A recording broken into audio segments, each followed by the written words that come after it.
नमस्ते, मेरा नाम सौरभ द्विवेदी है। ये इंडियन एक्सप्रेस हिंदी है। थोड़ा सा भाइयों हाथ जोड़ के भैया जोहार, थोड़ा विनती है, थोड़ा सा पीछे कर लो, उनको कुचल मत दीजिए, है ना। आप ही लोगों का बात और आवाज़ सुनने आए हैं।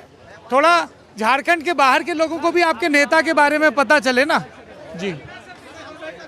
थोड़ा सा पीछे हो जाइए, थोड़ा सा पीछे हो जाइए। हाँ, मेरे साथ जयराम महतो हैं, विधायक हैं। इनके साथ ही इनको टाइगर महतो कहते हैं। इनके बारे में हम तब से सुन रहे हैं जब ये विधायकी नहीं लड़े थे, सांसदी नहीं लड़े थे, छात्र नेता थे। ये देवेंद्र महतो जी हैं, इनसे हमने कल बात की थी। और ये ब्रिज जी हैं, महेंद्र प्रसाद जी हैं। तो महेंद्र जी ने अपनी कहानी सुनाई थी कल की, बिटिया से बात नहीं कर पाते हैं, आंसू भर आता है। देवेंद्र जी बोले हैं कि जो लोग कह रहे हैं कि आंदोलन बट गया है, वो आके देखें हम कितने बरस से कह रहे हैं। और अब जयराम जी से हम बात कर रहे हैं। आज विधानसभा का पहला दिन था, ये मुद्दा उठा वहाँ पे?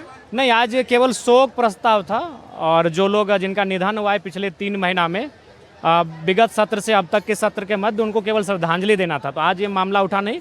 कल ये मामला हमें लगता है पुरजोर तरीके से उठेगा और 1 दर्जन से अधिक विधायक हमें लगता है कि इस मामले को उठाएंगे। हो सकता है कल हंगामा भी होगा, सरकार को कल ही जवाब मांगा जाएगा और सरकार को इस पर बहस करने के लिए बाध्य किया जाएगा। सरकार ने अपने प्रतिनिधियों को भेजा है और कह रहे हैं कि हम बात करने के लिए तैयार हैं। आप सहमत हैं इस तरीके से? देखिए, पहला बात तो आज जैसा कि बातचीत हुई, मैंने उनसे कहा कि अगर आप प्रतिनिधि भेज रहे हैं तो ओपन भेजिए और इस बार एक अच्छी पारदर्शिता हो, मीडिया के साथी भी रहें, उनको आपके डिस्कशन को, आपके बातचीत होंगी, उनको भी कैमरे में कैद करने का अनुमति दिया जाए। तो उसके बाद बोले इस पर हम लोग विचार करेंगे। वे छात्रों को बुला रहे हैं अपने वहाँ पर कि आप 5 छात्र प्रतिनिधि मंडल बना के मुख्यमंत्री का एक स्थान तय करेंगे, चाहे वो सचिवालय हो या मंत्रालय हो या फिर मुख्यमंत्री आवास हो या फिर कोई ऐसा स्थल जहां बातचीत होगी। लेकिन छात्रों की मांग है ये जो स्थल है यहीं पर बातचीत हो। एक ये बात भी कही जा रही है कि एक मंच नहीं है, यूनिटी नहीं है। एक तरफ स्टूडेंट बैठे हैं, एक तरफ स्टूडेंट और पॉलिटिकल वर्कर बैठे हैं। आप इसको कैसे देखते हैं? नहीं, देखिए सौरभ भैया, सबसे पहला बात तो मैं बताना चाहूँगा, ऐसा नहीं है। थोड़ी मोड़ी 2-4 लोगों की आपसी असहमति का थोड़ा सा रहा, भ्रम की स्थिति हुई। स्टेज बन गया? नहीं, स्टेज 2 नहीं है, ग्राउंड बड़ा है तो लोग मतलब जहाँ तहाँ है। लेकिन मूल जो है इस आंदोलन का आरंभ में देवेंद्र जी की नेतृत्व में शुरुआत हुई थी। और इससे पहले भी जो CGL JSSC की परीक्षा थी, इनको बेरहमी से, जबकि ये प्रत्याशी थे, एक नेता बन चुके हैं ये लेकिन उसके मैंने एक अच्छा जो लोग जानते हैं, इनको बेरहमी से मारपीट किया गया था, इनको घसीटा गया सड़कों पर और बेरहमी से इनके साथ लाठीचार्ज किया गया था। तो उस समय भी तो ये छात्रों के साथ थे और आज भी ये छात्रों के साथ है। दूसरी बात, हमारी जो पार्टी की बात हो रही है, हम लोग एक मान्यता प्राप्त राजनीतिक दल नहीं है, अभी भी हमें मान्यता नहीं मिली है। तो हम तो भाई इसी तरह आंदोलन होता था और उसी आंदोलन के बीच चुनाव आया, कुछ लोग हम लोग लड़ गए तो एक विधायक बन गए। लेकिन हमारा कोई, हम तो कभी सत्ता में नहीं रहे, ना कभी हमारा विधायकों का कोई झुंड रहा है और ना ही हमारी पार्टी को चुनाव आयोग ने मान्यता दिया है, केवल पंजीकृत हुई है। तो इसलिए देवेंद्र जी हो गए, उदय जी हो गए, महेंद्र जी हो गए, ये छात्र नेता ही रहे हैं। पिछली बार इनका दोनों पाँव को तोड़ दिया गया था मार के, संजय जी का, इनको भी बेरहमी से घेर कर मारा गया था। तो शुरू से हम लोग रहे हैं आंदोलन में। लेकिन इस बार पता नहीं, जब उसके बाद भी अगर देवेंद्र जी को कोई कहते आके, तो देवेंद्र जी त्यागी व्यक्ति हैं, ये त्याग कर देते हैं। लेकिन पता नहीं कोई परिस्थिति ऐसा हुई है। ने आपका कोई संदेशा भिजवाया है किसी अधिकारी के थ्रू? हेमंत जी ने हमसे नहीं भिजवाया, वो शायद अपने सत्ता पक्ष के विधायकों से भिजवाएंगे। हमसे ऐसी कोई बातचीत नहीं हुई। लेकिन हाँ, मैंने प्रस्ताव दिया और दोनों बार प्रस्ताव यही दिया कि छात्रों से संवाद करें और इस समस्या का समाधान करें।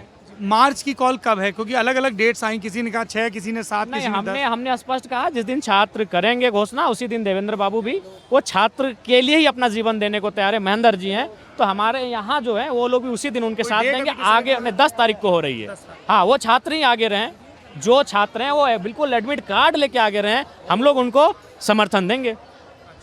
CID की जांच वर्सेस CBI की जांच, ये क्या मसला है? इसमें है सौरभ भैया, एक मसला है कि CGL JSSC की एक परीक्षा हुई थी और उसमें क्या हुआ था कि जब CID ने जांचा और उनका जो पहला स्पष्टीकरण आया CID के द्वारा जो स्टेटमेंट दिया गया, क्योंकि और उस स्टेटमेंट में कहा गया था 135 आंसर में से 135 आंसर तुक्के मैंने लग गए, टिक हो गए, भिड़ गए। लेकिन उसके बाद जब CID का दूसरा स्टेटमेंट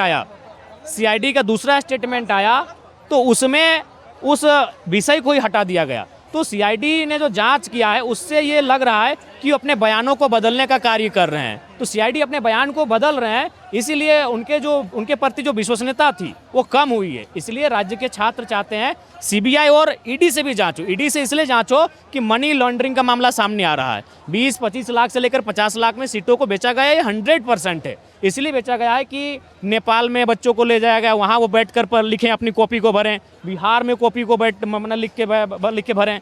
कई होटलों में उन्होंने बुक करवाया, उन होटलों में जाकर कॉपी को भरा गया। आपके जाके पश्चिम बंगाल में जाकर होटल में बैठकर कॉपी लिखे हैं। और जो सरगना सामने आ रहा है, जिसमें का अभय तिवारी नाम सामने आ रहा है, इस शख्स ने सीजीएल जेएसएससी की परीक्षा में ही इनकी नियुक्ति हुई थी और इस बार भी ये पीटी की परीक्षा निकाल चुके हैं। ये परीक्षा हमारे लिए एक संघर्ष है, हमारे लिए एक तपस्या है और उस शख्स के लिए मजाक है। वो 6-7 परीक्षाओं को पास कर चुका है।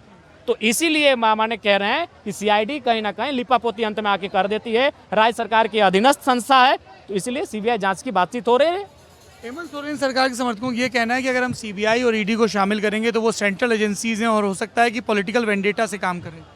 नहीं, देखिए, थोड़ी सी तो संभावना रहेगी, क्योंकि जैसा उनका चाल चरित्र विगत 10 सालों में रहा है, इससे इनकार नहीं किया जा सकता है। लेकिन सीआईडी को हमने देखा, सीआईडी पर हमने भरोसा किया था, लेकिन वे खुद अपना बयान बदल रहे हैं, वो खुद अपना तरीकों को बदल रहे हैं, वो दूसरे स्टेटमेंट में दूसरी बात कह रहे हैं। तो इससे उनकी विश्वसनीयता घटी है। तो इसलिए एक बार प्रयास करना चाहिए। ईडी तो होना ही चाहिए, क्योंकि इसमें मनी लॉन्ड्रिंग का मामला सामने आता है। बीजेपी के साथ किस तरह का कोऑर्डिनेशन है इस प्रोटेस्ट को लेकर? कल नेता प्रतिपक्ष बाबूलाल मरांडी आए थे।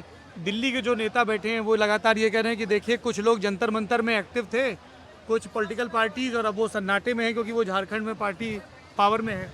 बीजेपी के साथ कुछ कोऑर्डिनेशन है आप लोगों का प्रोटेस्ट को लेकर? नहीं, या विधानसभा के अंदर? नहीं, ऐसा कोई कोऑर्डिनेशन नहीं है। हाँ, विधानसभा में जो बातें आएंगी उस पर कोऑर्डिनेशन हो सकता है, लेकिन आंदोलन मूल रूप से छात्रों का है और इंटरनली सपोर्ट तो कोई भी कर सकता है। वो हमें सत्ता पक्ष के लोग भी देखते हैं, राशन उसन ला कर देते हैं, तो वो सहयोग। के लोग राशन लाते? नहीं, जेएमएम नहीं, कांग्रेस के दे रहे हैं। हाँ, देखिए, हमने तो जाहिर सी बात है, बीजेपी के लोग भी कुछ ऐसे नेता हैं जो उस दल के कार्यकर्ता हैं, तो वो एक अलग विषय है, लेकिन मूल रूप से ये छात्र ही हैं और ओरिजिनल छात्र ही हैं।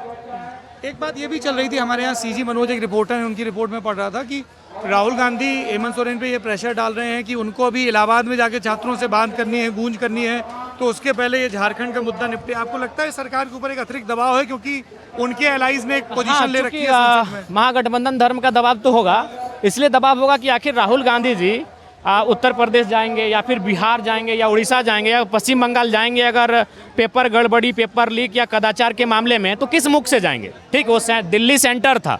दिल्ली के बाद अगर कहीं नहीं जाएंगे तो राज्य के नौजवान भी उनसे आपत्ति दर्ज नहीं कराएंगे। भाई चलिए, आप सेंट्रल में थे, आपने सेंट्रल की बात उठाई, वो झारखंड से भी संबंधित है, लेकिन उसके बाद अगर आप अलग अलग राज्यों में जाते हैं और अलग अलग राज्यों में जाकर वहाँ के छात्रों से संवाद करते हैं, तो फिर झारखंड क्यों नहीं, सवाल उठेगा। आखिरी सवाल मेरा ये है कि व्हाट नेक्स्ट? अगर सरकार ध्यान नहीं देती है, अनसुना करती है, ये लोग भूख हड़ताल पर बैठे हैं, आपको लगता है कि जनता का सपोर्ट बढ़ेगा? क्योंकि अभी बारिश भी हो रही है, हम लोग देखते हैं सुबह कम लोग होते हैं, शाम को ज़्यादा होते हैं। रणनीति क्या है आगे आंदोलन की? देखिए, आगे आंदोलन की रणनीति 10 तारीख के बाद फिर तय होगी। 10 तारीख को छात्रों के द्वारा जो आह्वान किया गया है विधानसभा घेराव का, उस कार्यक्रम को शांतिपूर्ण तरीके से विधिवत रूप से कर लिया जाए। उसके बाद डेलीगेटिंग टीम बैठेंगी और उसके बाद तय होगा कि हम लोग आगे अगले चरण की तैयारी क्या होगी। आप सुन रहे हैं विधायक जयराम महतो को, ये है इंडियन एक्सप्रेस हिंदी।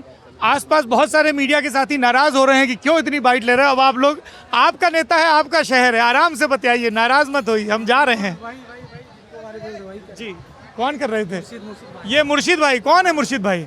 क्या चिल्ला रहे थे मुर्शिद भाई? कुछ नहीं चिल्ला रहे थे, हम क्या चिल्लाएंगे भैया, हम मिरर मीडिया से भैया। मीडिया से तो चिल्ला कर नहीं चिल्लाएंगे भाई, आप जबरदस्ती बोल रहे हैं, चिल्ला रहे हैं। जयराम भाई, हाँ ठीक है जयराम भाई, थैंक यू। दिल्ली से हमारी आवाज़ बनने आए, धन्यवाद। तो आप इंडियन एक्सप्रेस हिंदी देखते रहिए, पक्ष की विपक्ष की और सबसे ज्यादा नौजवानों की बात हम उठाते रहेंगे। शुक्रिया।